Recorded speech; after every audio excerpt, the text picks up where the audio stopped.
Hello, Internet, and welcome once again to the Free-to-Play cast, brought to you by MMOBomb.com, your home for all things free-to-play related. I'm your host, Mike Byrne, aka Magic Man, and this is episode 287, the first episode of 2019. Welcome to the new year, friends. Welcome to the new year. We've got a lot to cover, including some of our expectations for 2019. We're going to take a look at Breach, and then, holy hell, CSGO banned how many? We'll talk about it all with the panel. Introducing them first up, Mr. Jason Winter. Happy New Year, sir. How are you? I'm doing okay. Happy Christmas and everything to everybody, or whatever else you celebrated. I don't feel like moving it because you're going to see the corners of the whole cast. Here's a photo of my aunts and uncles and my father that my dad sent me over Christmas. What? A trivia question now for those of you. You have to figure out which one is my father. That'll be the question for. You guys don't do it yet. We'll let the viewers decide. Okay. Okay. Well, no. Go ahead because they're not going to do it anyway. I'm going to go with the gentleman looking at the picture on the. He's on the far left in the orangish shirt. No. That is my uncle Alvin. Q, what's your guess? Which one is my father? I was going to guess the guy with the beard. There you go. Congratulations. That is my dad. Well done. Also on the line, as you heard, she wins the contest, so she gets all the prizes. Miss Quinlan Bowers, what's up, Q? Wait, what are these prizes? I don't know. Jason has to supply them. I'll send you a picture of my family next. There you go. How was your holiday? Welcome to the new year. Happy New Year. It was here. We're now sick, so yay! Oh. Sick and stressed. Great way to start the year. Yeah, we had a little bit of that go around here too. My son got it one day, and then I got it this week, like 2 or 3 days ago. It was a nasty little 24-hour bug, but you guys seem to have like the cough and the cold and all that. And all of a sudden you sat up so the top of your head is out of your camera shot now. There you go. Yeah. Slump more. Yeah, slump a little more. Get back in your camera shot there. Let's slide over and get started with the news. All right, so first up, let's take a look at, we do this every year. Jason writes an article, and we discuss some of the predictions, but most of them, Jason comes up with on his own, and then if we wildly disagree, we'll talk about them. So most of this is Jason's work independently, so kudos all the blame on me. Credit to Jason. Yeah. The ones that we get right, I helped with. The ones that we get wrong, Jason did by himself. So before we get into like kind of our most anticipated, what we're looking forward to in 2019 as far as the world of free-to-play, let's start where we usually do and take a look at predictions for 2019, whether they be specific games or just ideas or companies. But before we do that, Jason, how did we do with 2018's predictions? Reasonably well, like above average. I'm calling it a 70% win rate. Is that what I said? 70%? I think so. Hang on. Yeah, well, 3 of 5. Okay, 60%. So whatever. 60% is better than half. So what did we get right? We got that something would happen to WildStar and Carbine. Yeah. Well, something definitely happened. Something definitely happened there. We said it was the year of the Battle Royale, which we weren't going out on a limb or anything with that prediction. I gotta have one softball every year. Right. You gotta give me that much. So, Lawbreakers will go free to play. We were right. And then it... Right, but we were right. Then we had two others, and you didn't give credit for either of these. What were they? Oh, these are the ones you came up with, right? Right. Oh, sure, I'll take the blame. Let's blame Zach. He's not here to defend himself. There you go. All right. I said Valve won't launch Artifact in 2018. Well, first of all, we thought it would still be free to play, so that's why we were talking about it back then. And it barely made it. It launched in like November, so can I get like 1 or 2% credit on that? No, I mean no. You were pretty clear that it wouldn't launch all year. So even if it did December 31st, you lose in that one. For sure. Who would launch a game on December 31st? See, Jason, this is why I always answer things with I don't really know. Yeah, that's coward's way out. What was the last one? I said there are games we'll play in 2018, which would include Cryptic's Magic MMO, Nope. Daybreak's new shooter, Nope. and the Splash Damage Wargaming collaboration, and Nope. really only heard news about one of those, just Daybreak's Yeah, Planetside Arena. Planetside So Arena. yeah, okay, whatever. So not too bad. 3 out of 5. Viewers, remember, we always put yours on here. Not a lot of comments on last Please year's. do this so we can make fun of you next year. Right. Please. So we gotta call him out here, him or her. Pudding Bear gave some specific guesses that Lawbreakers would be shut down. That game is trash. They were dead on there. Iron Sight will have a huge impact on the Call of Duty player base. Nope. That one didn't work out. And RuneScape Mobile will reach 1 million players, which was a pretty boldish prediction. You know, RuneScape does have a big following. Mobile opens up an audience, but 1 million is a big number. And according to Jagex, there have been over 1 million pre-orders or pre-registration for the game on iOS and Android. So I think they just had a press release like last week or so. They said they had like 3 million or something. So yeah, no problem there. all right, so that covers about a 60% rate for us, about a 66% rate for Pudding Bear. So Pudding Bear beats us out by a little bit percentage-wise. But we had more predictions accurate. We'll go with that. Just skew the stats any way you want. You know, that's how stats work. Yeah, there you go. But let's look at 2019. Jason, you've put some up. We haven't discussed these, but I told you there are 1 or 2 that I kind of feel a different way on. So let's get into it and see where Q falls in on this.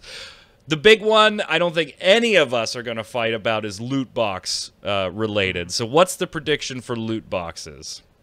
My prediction is that loot boxes in the United States will get regulated somehow or another, either by the government or the games industry itself. That we're definitely heading to some sort of something. It's treated like what I said with Carbine and WildStar. Something's going to happen significant in a legal basis in the U.S. in 2019, because we've already seen it in other countries, various European countries, Australia a little bit too, and late last year we had the FTC getting in on it possibly. So I think at some point during 2019 we're going to get some sort of resolution on this whole matter. I don't think either of us will disagree with that. I don't know, if this is going to be like kind of the vague definition one, right? Well, this happened. Does that count as regulated? I mean, we'll have to parse it, I'm sure, a bit at the end of the year. But I kind of feel like, Q, that something big is going to happen, particularly with the open investigations into them and stuff that weren't on the table last year until the very end of the year. So they have to go somewhere this year. So I don't think this one's that far off. Q, what are your thoughts? Is the FTC currently affected by the shutdown? Good question. Good call. That's a good question. I wrote this before that happened, I think. So, So maybe, well, we do still have the state governments that can each do their own individual little thing if they want to. And if the individual state governments start doing it, the games industry itself might just decide that it'll just be easier to just go ahead and handle it on their own. But depending on how long the shutdown lasts.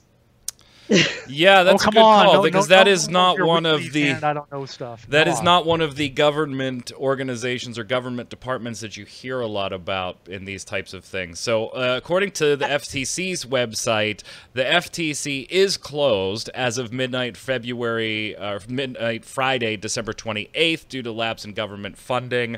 Website information, social media properties will not be updated until the government reopens. The following services will not be available during the shutdown. These are all like law enforcement and consumer-based stuff. The Do Not Call registry for both consumers and telemarketers, the Law Enforcement Consumer Sentinel Network, identitytheft.gov. Yeah, that's a site you pretty much want up all the time, right? I mean, identitytheft.gov is kind of important. The following services will be available during the shutdown under these conditions: pre-merger, public comment, e-filing, Freedom of Information Act requests may be filed, but they wait. You they can won't be still processed. file FOIA requests, but there's nobody watching for identity theft. Right. It says you can file them, but it says they won't be processed until the government reopens. Okay. That's kind of not. We're talking about that's actual services that are provided by the FTC. I don't know if they're like investigative stuff.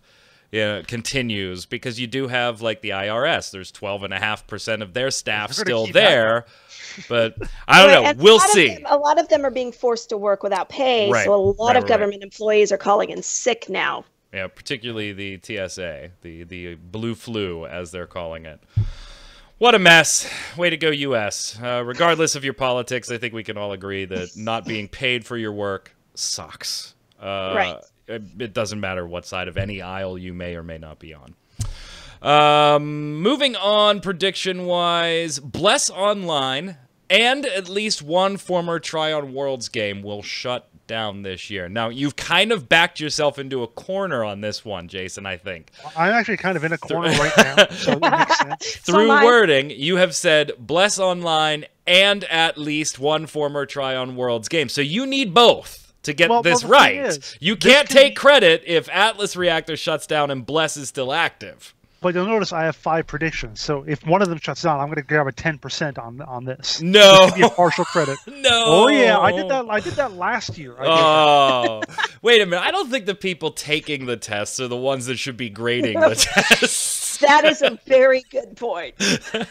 I think we got to revisit processes here at the MMO Bomb Studios. I think I need to shut down your government. Right. Q, what do you think is there anybody that agrees that at least one Tryon game probably disagrees, I should say, with one Tryon Worlds game biting the dust this year? I think that's all but inevitable from my side. Defiance 2050 probably has a good chance to go bye-bye. I think the only one that actually has a really good chance to stay is Trove. Like, that's got the best chance to stay in. The rest of them are just, like, they all have a pretty good chance to disappear.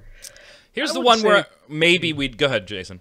I was going to say maybe, because, Gamigo's the sort of company, they're just going to keep something going and keep it up and keep, farming the cash shop for Rift for, the next 5 years. So Okay, so Rift's cash shop, maybe I was just thinking the kind of games that Gamigo usually does, and Trove is kind of most on par with their selection. Well, that and it's probably the most financially secure. Sure, making money. Right. and I'm not including ArcAge in that because that's kind of a weird different thing. Yeah, good call. Good call. You don't get to count ArcAge. I don't think it's going to shut down anyway. Okay, but fine. You don't get to count ArcAge. It's not a Tryon Worlds game. But you've called out Atlas Reactor being, probably the most likely out of all the titles, with Defiance/Defiance 2050 not that far behind it. Q, you kind of agree with Defiance 2050 maybe being up there on the block. So I don't think any of us disagree here, but maybe we have disagreement on this one. I don't know. Bless Online, do you honestly see it shutting down totally by the end of the year, Jason? Let's see. What is it down to now? Last I checked, it had something like 1,500 players online and still trending downward. 1169 as of right now, which is kind of the peak for the day. Yeah, 24-hour peak is last 30 days, its peak is about 1,600, which is close to what it was before it went free to play. That's not a good direction. No, I mean, I think we can all agree the numbers suck. I don't think any of us is disputing that, but I don't think it... It's shut down before everywhere else. Well, yeah. And they have that other thing, that Xbox thing, Bless Unleashed or whatever. Maybe right. They transfer over to that. So. Right, and that's why... They could shuffle their people, to do that. I mean, but I don't know. It could be one of those things where they've tried so many times to launch it, and they obviously want to keep it going. They might be one of those developers that just keep stretching it out as far as possible till they're down to 5 players. Or they just keep doing launches so they can keep bringing in that instant money and then shutting it down a little while after. They realize that's all they've got. Oh, so Hellgate? Yeah, well, that only actually launched once. It never actually showed up again. They keep saying it's going to, but yeah. I think Bless makes it through this year. Okay. Yeah, I agree. The numbers aren't that great. We've seen worse, but they certainly were not looking for these types of numbers. They were looking for much, much higher numbers. We've still seen kind of steady content, new dungeon coming out. What is it, this week? Or it came out this week, or is coming out in the next week? Something like that. New dungeon content, stuff like that.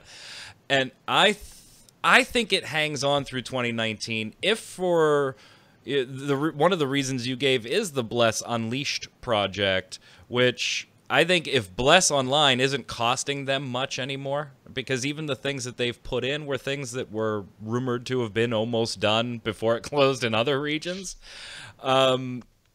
If you're not making any money, your projects get harder. If you're making a little bit of money, your projects may be challenging, but you still have a little bit of money. So I think maybe if for no other reason than funneling any money that comes in to go towards Bless Unleash and finishing that and putting all your eggs in that basket, I think it survives at least the year. Q, where do you sit on this one?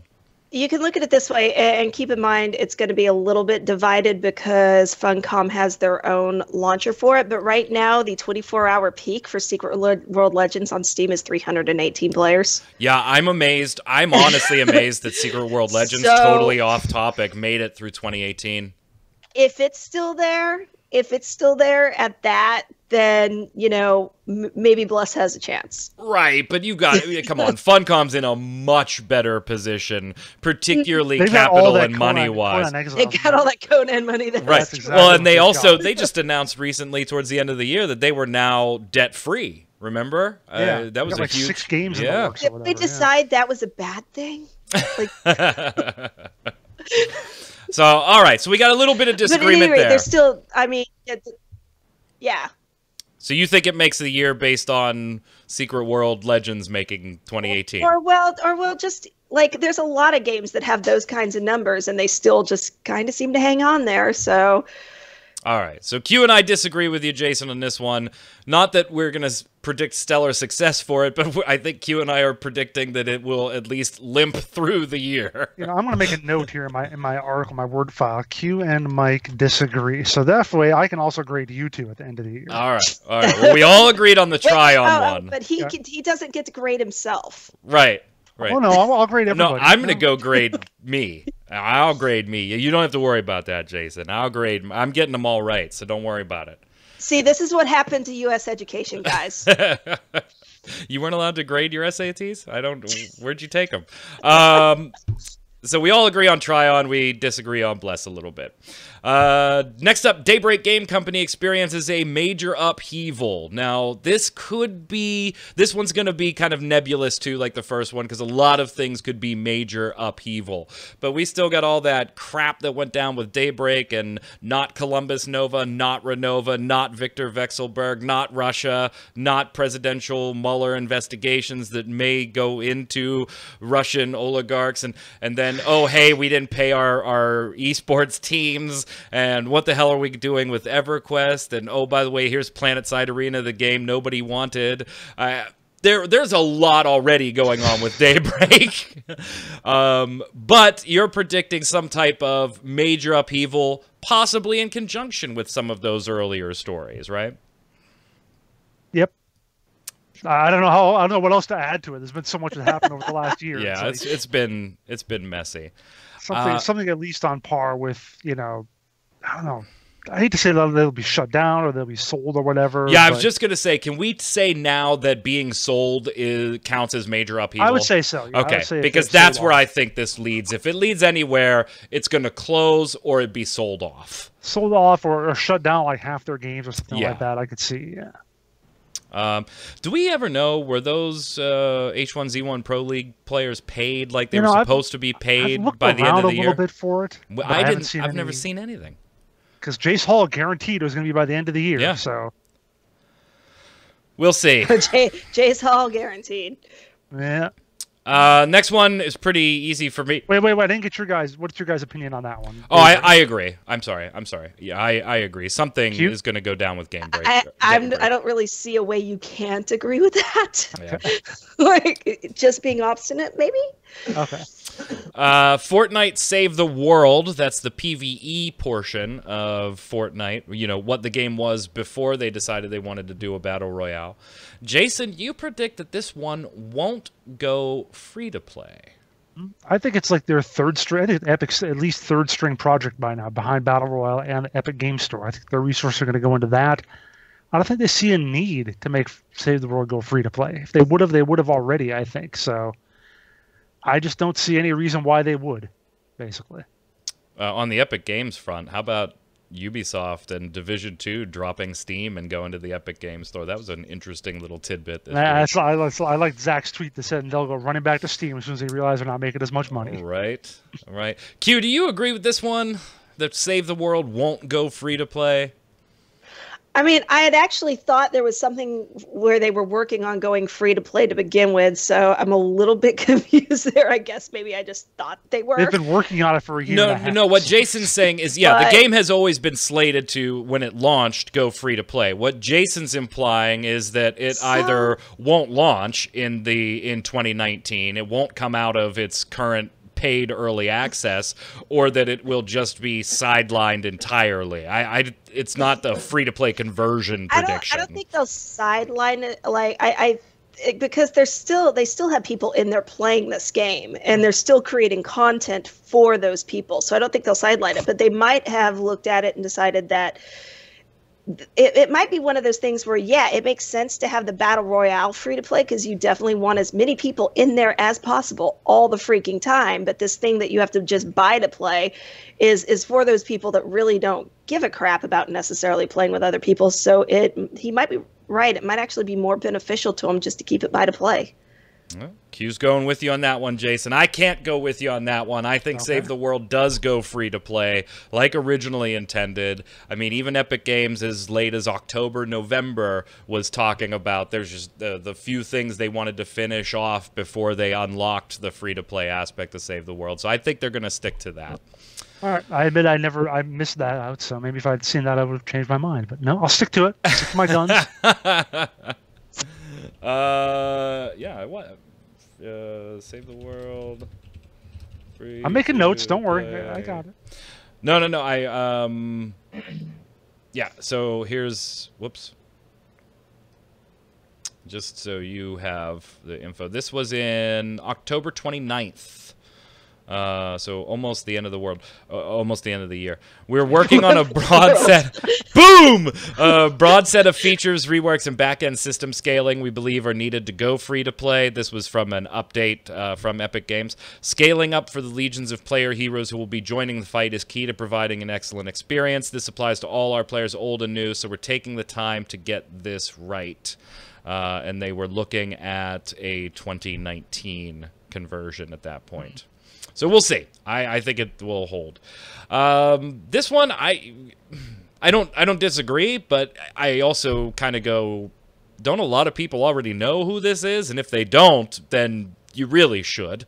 By the end of the year, everybody will know who Leyou Technologies is. Explain some of this, Jason. Well, Leyou is a Chinese chicken supplier, which of course now owns parts of video game companies. They own a good chunk of Digital Extremes, Splash Damage, the Athlon Games, which is the company that's making the new Lord of the Rings MMO, whatever that's going to be. So they're not exactly on the Tencent or what's the other one I'm thinking of? NetEase. They're not quite on that level in terms of being, I think, ubiquitous. I don't think they are that well known. I think everyone who's into gaming now at least understands some concept of who Tencent is. I think NetEase fits in there. But I don't feel like Leyou is that much of a household name to a lot of people because you still think of digital, even Digital Extreme stuff, they were independent until about the middle part of the year. Right. and of course, other than the one or two bits of news about the Athlon and stuff, we don't really hear about that. So, yeah, I think they are not well known, but I think they're going to be a lot bigger name by the end of the year. And yeah, granted, this is going to be another sort of maybe nebulous in terms of what we think will be a correct assessment. So I'll just have to kind of base that on how the individual companies perform and what aspect they take. This one's tough for me. I'm gonna agree with you provisionally. Oh God. Right. I'm gonna put a little caveat on mine. If the Lord of the Rings MMO that they are working on comes out in some form this year, whether it's like a closed alpha, a closed beta, people start being able to get their hands on it, even if it isn't wide-scale availability yet. I agree. I don't think if that comes out this year that they get any oomph with their name out there to catch attention. So I think it depends on that title. Maybe they'll buy Daybreak. Who knows? Who knows? Or, hey, maybe they'll buy Nexon. Huh? Actually, Yeah. no, wait. They'll say they bought Daybreak, and 3 years later we find out they didn't. This seems right. By the way, is Nexon still up for sale, or at least 97% of it? Good question. I haven't looked into that since you reported on it. What a bizarre little story that is. If you don't know, check it out. It's not on today's show because it happened a week or two ago, but check it out on mmobomb.com. Search for Nexon. It'll be one of the most recent stories under Nexon, and its owner deciding that him and his wife really may not want to be part of this anymore. Because they weren't allowed to sell their loot boxes any way they wanted to. Right. Q, where do you stand on Leyu? Yeah? No? I think you're right. They need something really big for anybody to actually realize who the hell they are. All right, let's move over to our top 5 upcoming games that we're looking forward to in 2019. Ironically, one of them you don't have to wait all that long for, and we'll talk about that next in the next segment. So first up, Project TL. If you don't know, Lineage Eternal. It's only been in existence since like 2011, and we're still talking about it. How many? This is like gotta be the game that's won the most top anticipated titles of all time. It's won like 16 for the last 20 years. Mm-hmm. When I was working for the magazine, I remember writing about it as an upcoming game, and that was in 2011. Yeah, so I mean, we could kind of skip that one. We're still looking for it, but a little more in-depth. While I'm not personally looking forward, this isn't that type of game for me, Jason. I know this is right up your alley. It had to make the list. Conqueror's Blade. Yeah, and even as I've been doing stuff over the last few days, I'm like, wow, maybe it's really not that big a deal. But the list was so sparse this year. Yeah. Like, we had a hard time. We talked about it. We were like, man, what games are coming out? So, yeah, I mean, I put that one up there just because if they can do it right, it could fill an interesting little niche that a game that came out a few years ago, Tiger Knight Empire War, was kind of like this in some way, but it just wasn't localized well. It didn't have enough hype, didn't have enough real good marketing attempt to really complete the game. It was kind of shoveled over from China. I feel like they're trying to do at least a slightly better job with Conqueror's Blade, and if it does that, then maybe it'll fill that little need you have for your large scale medieval combat kind of stuff. On the flip side of this, Q, we've got kind of Lost Ark and Ascent Infinite Realm in the same little category. And Lost Ark, of course, did have betas in Korea towards the end of the year. We do know that one is free to play. We still are awaiting information and access for Ascent Infinite Realm, so a little more gray area on what we know about those titles. And Lost Ark, definitely one I'm looking forward to. I know it'll be one of those that I jump in for a little while, but Q, you and I are pretty excited for Ascent Infinite Realm. We want to get our hands on that and check that one out. Yeah, I'm very excited for Ascent Infinite Realm, and the thing is, it could totally be trash, but there's just too many little things that they threw into those videos that I'm like, I want that and that and that. So, yeah. I'm super excited about that one, and I'll definitely try Lost Ark, when I get the chance, but I definitely want in Ascent. Breach. You don't have to wait much longer. If you didn't play in the last technical alpha / stress test weekend that they did, which is where we did our first look video, we're going to talk about that in just a second, give you our final opinions on it. This one goes into early access 1 week from today on the 17th, so you have to pay to get into the early access, but eventually it will be free to play. So if you like what we have to say about Breach and you've checked out the first look, a week from now, you could shell out a couple of bucks for early access and get into that one. I think we'll skip the rest of that and just talk about Breach once we finish this off. Our number one most anticipated game, I think all three of us agree, with the exception of Conqueror's Blade probably does it a little more for Jason personally, but Torchlight Frontiers, Jason. Yeah, and personally, I never got into Torchlight or Torchlight 2, so I'm like sort of meh about it in general, but it's definitely garnering all the buzz, getting a lot of people interested, and a lot of people really into Torchlight, and they're following this, and it could be a pretty big deal. Those are our top 5 most anticipated titles, and I know we snuck 6 in there. 6. Yeah, it's 5, kind of 6 in there, but Let us know what yours are below. In fact, that's going to be our question of the week when we get to it. Your most anticipated free-to-play title of 2019.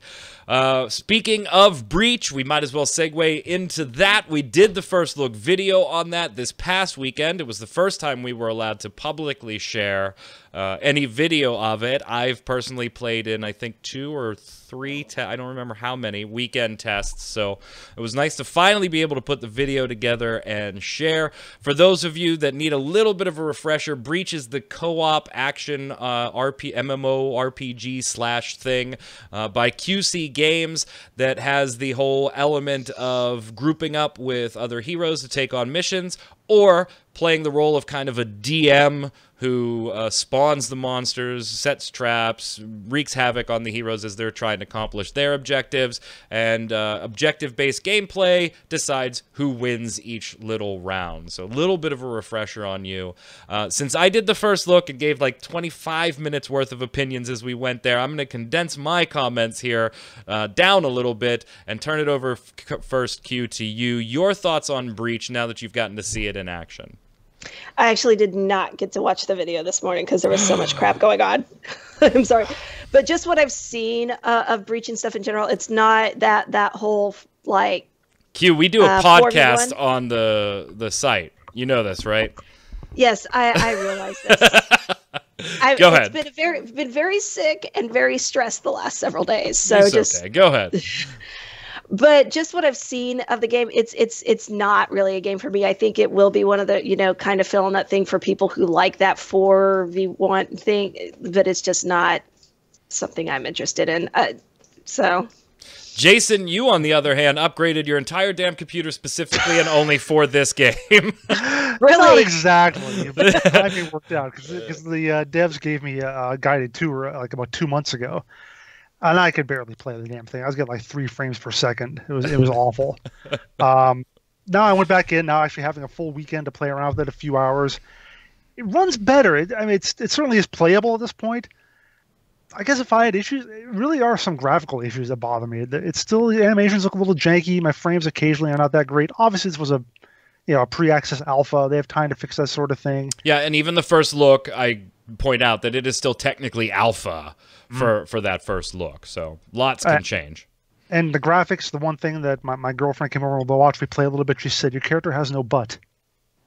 My character's pants were really freaking weird in the first look video. Yeah, they definitely have an issue with pants. They got to work on pants. Were they saggy? Well, I picked a female gunslinger to start with, and there's not a lot of customization options off the bat, but that's because that's where they're going with their monetization.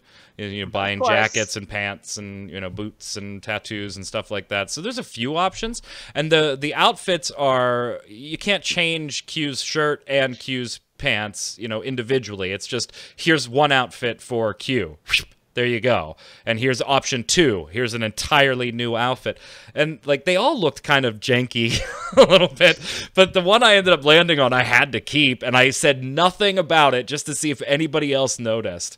And one of the first comments on the YouTube video for it was, "What the hell is up with those pants?" And somebody time-stamped it. So I was like, yes! Oh, I love MMO Bomb viewers. They're awesome. She was a female. And it wasn't, they weren't baggy from like the mid-thigh down. They fit like a pair of jeans or, a pair of regular pants or whatever. But they had like this, like almost like this excessive ball sack area, like in between the legs. Like, like they were, I don't know. Like there was something huge there that they needed to make room for. But then they forgot to put the item. I don't know what the hell they were. Those pants, like those Korean pants, where the crotch is actually down lower. Oh, you mean like the MC Hammer pants? There's kind of, yeah, well, something like that. But they yes. Like Sonic has a pair like that too. Yes. Like you're supposed to be able to move in them more easily. Well, you look at your loadout too when you play. You see you have like artifacts and gems and so forth. I mean, where are you going to keep those? Right. Don't keep them in the crotch. They'll just fall out the legs. Hey, you got to go where the magic power is the strongest, I guess. Oh my god. Now, as but far as let me just say, though, in terms of gameplay, I still like it. Yeah, I still like the gameplay of it. Although, did you really? Yeah, I had issues with playing against playing when we were doing PvE, when it was 4 of us versus an AI Veil Demon, I thought we did okay. I sucked both the couple of times I tried playing against the actual human Veil Demon. We just got our asses kicked. So I don't know if that's because they're overpowered or we didn't know how to work together. In one case, one guy actually DC'd, so it was like, yeah, great, we're running 3v1. So I'm gonna bet it's option number 2. Because I have that problem a lot when I group with randos in anything, where we just remember the time we were playing in Rift and there was that one healer that came in and joined us when we were doing stuff and then asked us at the end if we were healing. Yep. And it's like, I'm a tank, he's DPS, you're the healer. You're the healer, buddy. Yeah, so I played a gunslinger first, and the way it works is you can unlock heroes and veil demons through gameplay, or of course you could buy cash up currency and buy them. So you get like a choice of 1 out of 6, and then you can unlock the rest of them through gameplay. So I took the gunslinger because I normally like that, even if it's ranged magic or ranged physical, I like that as my starting point. That's what I'm the most comfortable with in any game, whether it's a shooter or an MMO RPG. So I rolled with that first. Bored the bejesus out of me. Like, I'm watching everybody flip and bop and fly around and do all these cool moves, and I've got everything is just a different type of gunfire, and it's always right in front of me at the target I'm aiming at. There was no like AoE. I had a bullet that ricocheted, but I still had to aim at a target and get it to ricochet. Bored the bejesus out of me, and I only had like the beginning and adept difficulties unlocked because it was a true first look. I had just started the game. And we go into this mission, and it wasn't hard. It wasn't challenging. There was no challenge. And okay, it was on a lower difficulty. Until we got to the boss, who steamrolled all of us very, very quickly. It was like all of a sudden the game was like, fuck you, boom! And it was, yeah. Honestly, were you playing against AI or against the human? I don't remember. I'd have to watch the video again. Off the top of my head, I don't recall.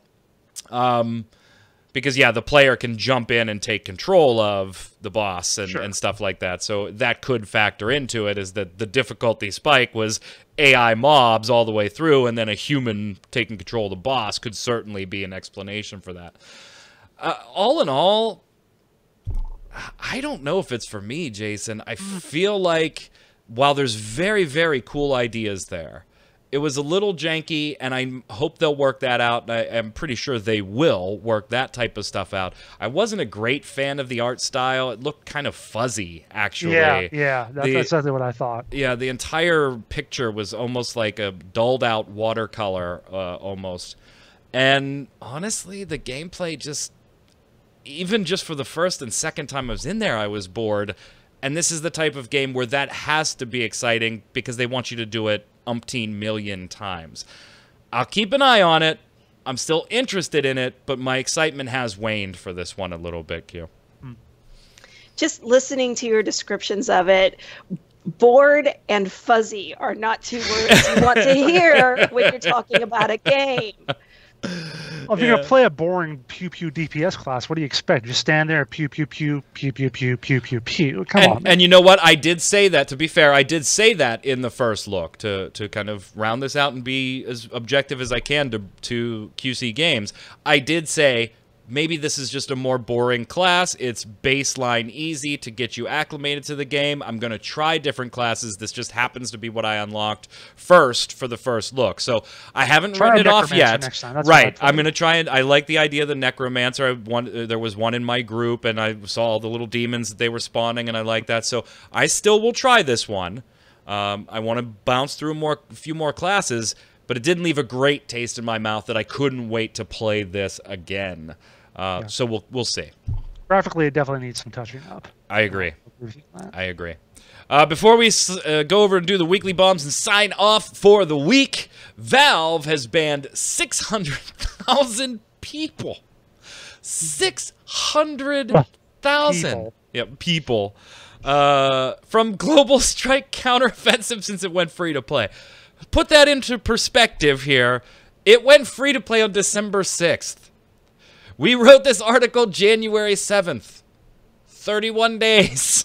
600,000 people, Jason. What the hell happened here? Well, also to be clear, these are just the number of VAC bans, Valve Anti-Cheat. Not necessarily all CS:GO. There was actually like a wave of like. Oh, when you 30,000 look at the chart. Well, sure, but there's a wave of like 30,000 PUBG players that were also banned. So but yeah, of 600,000 total, almost entirely all of them. A huge spike because before that they were getting like, let's see this chart.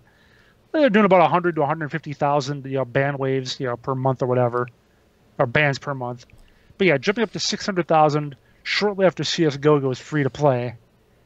Yeah, that's I've seen a lot of people on Reddit and so on talking about how CS:GO is just horrible now, cheaters all over the place, whatever. So, yeah, maybe this wasn't the greatest free-to-play move by a company.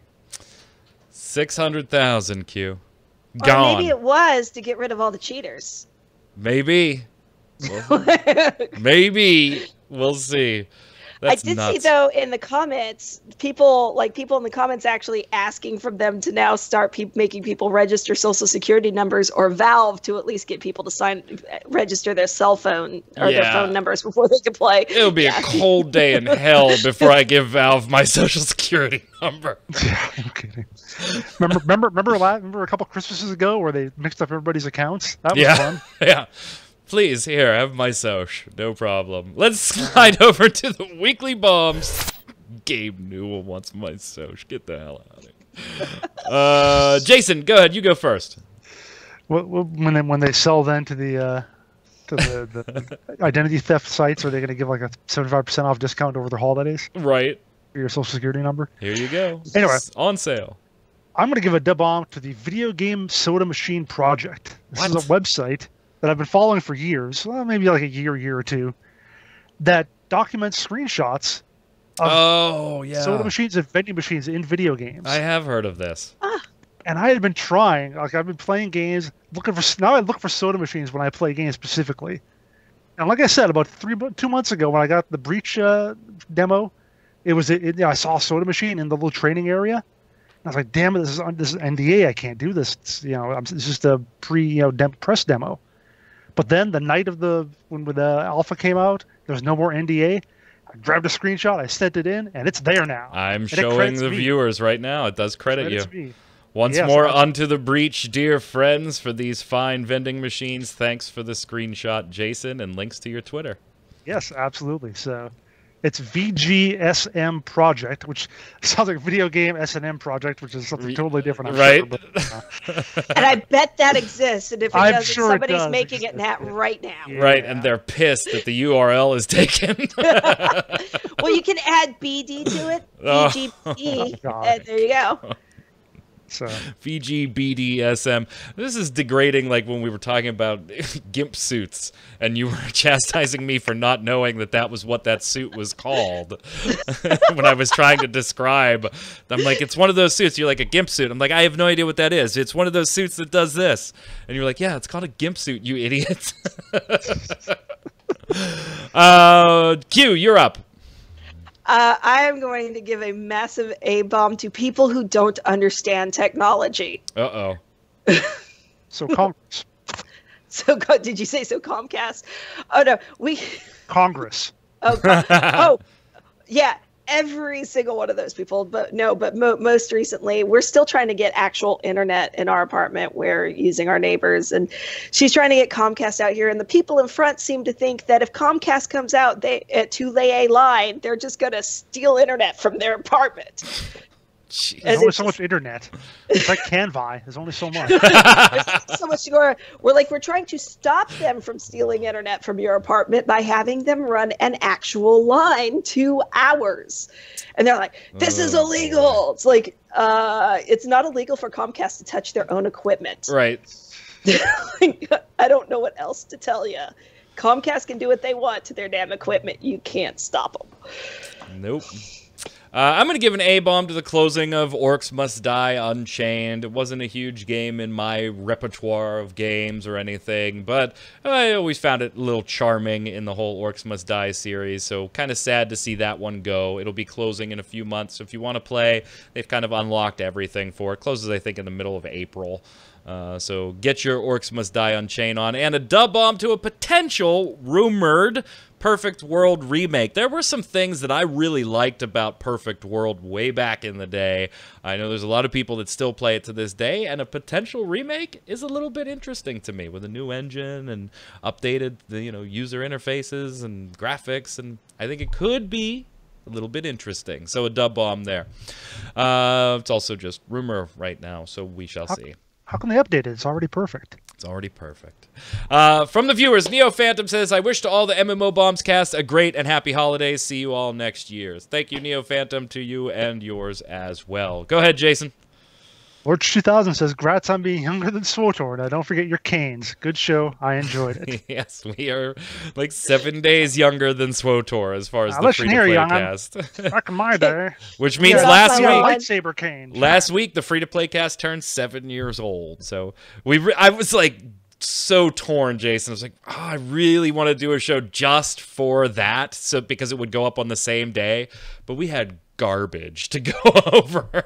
So finally, that mirror you guys broke on the first cast. It's a lot of bad luck's gone. That luck is finally expired. We have episode 1 is now off of our credit report. Q. Q. Oh my god, I never tied the broken mirror to the credit report before. And now my brain's just exploding. Raze0101, where's CSGO? Boot Magic the Gathering and make CSGO #1 where it belongs, right next to all the Chinese hackers. All right, so this is in reference to our top 5 new 2018 games list and CSGO not being on the list. And I commented on it on the site, and everybody that read the comment was like, oh yeah, that makes sense. But we didn't talk about it on the free-to-play cast because it was afterwards. CSGO could not make a new games of 2018 list because CSGO, although new to free-to-play, is nowhere near even remotely a new game. So it changed business models. It didn't make the list. That, and it was so late in the year that it made the change anyway. No. At one point, I remember doing it like top free-to-play transitions thing of the year, but they're not consistent, right? Yeah. Ben B, da bomb to Uncharted Waters Online. Wow, really? For launching on Steam for the 3rd time, but actually I'm checking it out again, and while listening to you guys, so I guess relaunching it worked. More importantly, thanks to you all for another year of free-to-play casts. Thank you, Ben. You are very welcome. Enjoy Uncharted Waters. I would have never seen that coming as a dub bomb on the show anymore. Go ahead, Jason. Kinetic Fetus says A-bomb and a bomb to the Grand Chase mobile game. A-bomb because it blows that GC was relegated to a mobile game, and dub-bomb because it's nice to see the characters again. At the time of writing this comment, I've been playing, his quotes, playing it for a couple weeks, and that's probably the longest I've ever played a mobile game. Dub-bomb to the free-to-play cast, and all of you keeping this thing going. You might not be the biggest thing on YouTube, but for me, gaming news wouldn't be the same without you. Wait, we're not the biggest thing on YouTube? I thought we were. Can we get a check on how big we are on YouTube? Just send it to my terminal. I'm sorry, I'm just asking the staff for. Your many servers. Yes. I'm just asking the MMO Bomb staff. My office here in right. Yeah. Well, we're gonna have a teleconference call after this with the research and development team. That's over here. Don't forget to call in the Chinese office. Exactly. Let's get them online. Go ahead, Q. Gaty J, Magic the Gathering Arena and MapleStory 2, I'd say are my top 2 as well for the year, even though MapleStory 2 isn't my style. Bless Online should have been snubbed in favor of some indie game like Tale of Toast. And I do have something to say on this one, but let me read Squeezy's comment too, because it's kind of in the same vein. A-bomb to you guys. I know that 2018 was a showcase of dumpster fire games, but giving Bless Online 5th place in a best new free-to-play is really hard to take in. We took so much shit for Bless being on that list, even though we put it in 5th. And even though we prefaced it with, there is fuck all else out here, you have to, and we talked about it on the cast when we went over the list, you have to respect this impact and splash, even if you didn't like the game itself. I will reiterate comments that I have made to people. Personally, I wish we would have covered mobile games this year. Just so Bless would not have made that list. But I don't want to. Would have ended up on it. But I don't want to cover mobile games, so Bless had to make the list. It was the biggest MMORPG launch of the year. Whatever you think about the game, it was single-handedly the biggest MMORPG launch of the year. Come on. Tale of Toast currently has 9 players. I tried to do a first look for that a long time ago. It didn't work out. I could not get the footage to take. It was a mess. That and the server kept disconnecting. It was a long time ago. Jason, finish it off. Sokapek says, Dubama to you guys for another great year filled with awesome podcasts. Still my favorite gaming podcast after all these years. Thanks, Sokapex. Glad to have you. Thank you. Very, very kind of all of you to put those types of sentiments in there. Do we have those results yet? No? Okay. It's going to take like 6 hours to process. They're waving. Through our mega computer. We'll have to cover it next week, exactly how big we are on YouTube. And I'm just telling you all that watch this show, if they come back and say we aren't the biggest, I'm going to blame you. You didn't share the damn links. Question of the week last show, what's the best gaming present you'll be giving or receiving this year? Elusive X Treasure says, as always, it was a game-filled holiday in our home for my son, Dragon Quest XI. I like that game, actually. I haven't finished it yet. Pretty stereotypical and storyline, but enjoying it. For the hubby, I got Mutant Year Zero, Road to Eden. That's Funcom's thing, isn't it, Q? Mm-hmm. Yeah, and apparently it's really, really good. For both boys, I got the Street Fighter Anniversary Collection. For both myself and the hubby, my son got Soul Calibur 11. 11? You mean 6? Are they up to that many? I think maybe, you mean... maybe 6. Yeah, maybe 6. I'm not really sure anymore. Pretty sure you meant 6 there. I think you meant VI, not XI. Yeah. And finally, for each other, we got the digital. Unless maybe Elusive's just got the connections. And finally, for each other, we got the digital deluxe copy of Battle for Azeroth. Because in-game shinies. Well, that is one hell of a gaming Christmas. Nobody else had a gaming holiday because none of you replied about that besides Elusive. So Elusive, you and your family, the Hubster, and all the kids there, you win MMO Bomb's best gift of the year with your answer. Go you. Question of the week this week, what is your most anticipated free-to-play title of 2019? And a little disclaimer, if the title hasn't confirmed free-to-play yet, you can go ahead and pick it. It's fine. You don't have to have it confirmed that it's free-to-play. But it does have to either not be announced or be free-to-play. You can't put a buy-to-play one on there. What's your most anticipated of 2019? Until next week, gang, where can everybody find you, Q? Hanging out on Twitter at Quinlan. Jason? On Twitter at Winter Informal, streaming twitch.tv/JasonWinter. I'm Mike Byrne. You can follow me personally on Twitter right there at MagicMan1. But more importantly, while you're there, follow at MMOBomb so we can tweet at you all the latest news, articles, giveaway, interview, my thoughts on Final Fantasy, the trading card game coming to the digital world. Great article, best article ever. Oh my God, breathe. Until next time, gang, stay safe. See you on the servers.